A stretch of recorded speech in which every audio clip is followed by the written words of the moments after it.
Eh bien, bonjour tout le monde, c'est Alex. L'histoire de la Grèce antique est très loin d'être terminée, mais elle va prendre un tournant décisif avec l'avènement du royaume de Macédoine, mais surtout de son roi, Philippe II.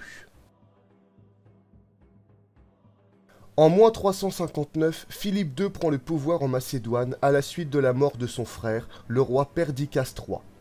En moins 360, le jeune roi doit faire face à une situation intérieure difficile.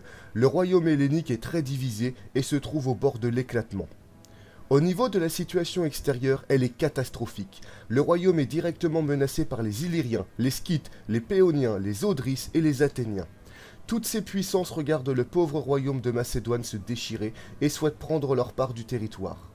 Sachant la situation hautement difficile, Philippe II se marie avec la fille du roi des Illyriens, signant un pacte de non-agression, puis entame une politique de rapprochement avec la cité d'Athènes.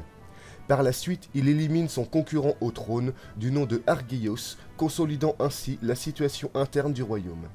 Puis, Philippe II conduit une campagne contre les Scythes pour raccourcir la liste de tous les ennemis de la Macédoine. La campagne militaire de Philippe II ne permet pas de gagner des territoires, mais éloigne la Macédoine d'une invasion des Scythes. De retour au royaume, le roi applique une profonde réforme militaire pour renforcer l'armée macédonienne, à bout de souffle, à force de repousser les tentatives d'invasion des Illyriens durant le règne de son prédécesseur. En moins 358, Philippe II lance une campagne victorieuse contre les Péoniens, puis la même année, il brise son traité de mariage et attaque les Illyriens, qu'il défait et neutralise. Ayant neutralisé la presque totalité de ses grands ennemis, il ne reste que les Odryses et les Athéniens qui sont hostiles au royaume de Philippe II. Mais en moins 354, le roi de Macédoine s'attaque à la politique grecque. Il prend la cité de Crénide, s'emparant de sa flotte et de ses mines d'or. Ainsi, son royaume devient une cible trop importante pour les Odryses, qui entament donc une politique de neutralité.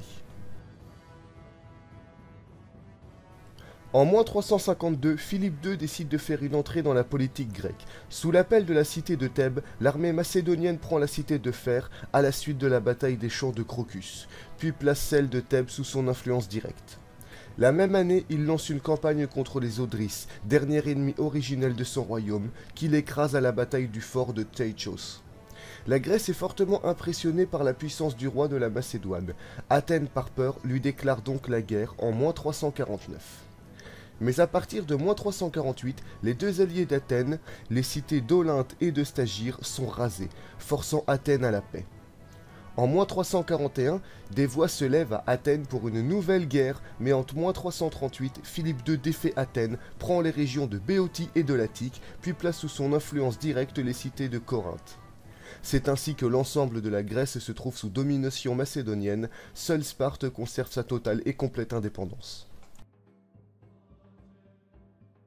En moins 337, fort de sa victoire sur la Grèce, Philippe II réunit l'ensemble des cités grecques dans le but de monter une expédition contre l'Empire perse, son objectif, vaincre définitivement l'ennemi éternel des Grecs. Le roi Philippe II utilise le prétexte de la profanation des sanctuaires grecs par les Perses durant les guerres médiques, ainsi que la libération des villes grecques d'Ionie et de Lydie. À la tête d'une force de 10 000 hommes, Philippe II remporte plusieurs victoires contre l'armée perse, forçant celle-ci à la retraite sur la ville fortifiée de Pitané, au cœur de l'Empire. Mais le siège de Pitané échoue, et cette fois c'est l'armée grecque qui se replie dans la région de Troade, puis dans la ville d'Abydos, avant de regagner la Grèce. Encore une fois, l'invasion grecque de l'Empire perse est un échec. Et c'est enfin sur cette expédition ratée que se termine la conquête du roi Philippe II de Macédoine. Eh bien, j'espère que cette vidéo vous a plu. Si c'est le cas depuis le temps, vous savez ce qu'il vous reste à faire. Abonnez-vous, likez, commentez. Et moi, je vous dis à la prochaine pour une autre vidéo. Allez, ciao tout le monde!